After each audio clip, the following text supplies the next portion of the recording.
I came up with the title Underground Knowledge was, I think it was about late 2014, early 2015. I don't know if you heard the news there in Nevada, but we had a terrorist attack here in Sydney, and there was like I was standing there, and there was like an overwhelming amount of love and support for victims and standing up against terrorism, and that was all great. And there was like whole streets with just flowers, and people were giving out free hugs and all that.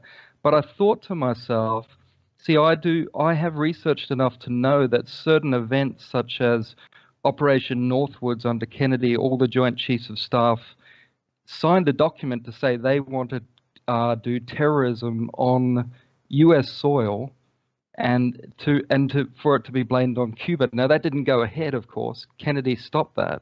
It was vetoed. It was stopped at the last minute. But you had high-ranking people like Robert McNamara supporting that sort of thing. Then the Nazis did.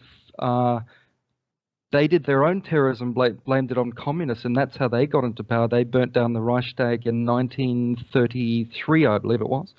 Then you had Operation Gladio in Europe, where they were doing all sorts of terrorism, which has now been proven between NATO and the CIA. They were conducting all sorts of terrorism that has been proven to be false flag operations. Now, of course, I believe most terrorism is actually as reported. I'm not an idiot saying, oh my God, every terrorist event. I believe most of it is as reported. But as I stood there in Sydney, I just thought, I just had an insight that we as a people are not lacking, we're not lacking love, we're not lacking support for the right things, but we are so easily manipulated.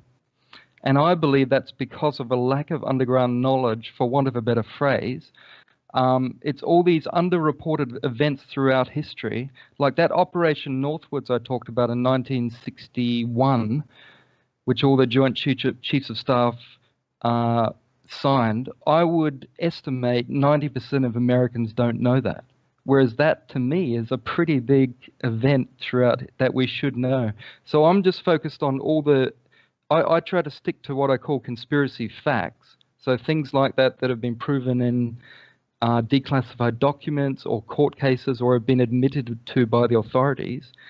And I just think that these things should be talked about more, taught at school, and we should at least have the option to know about them.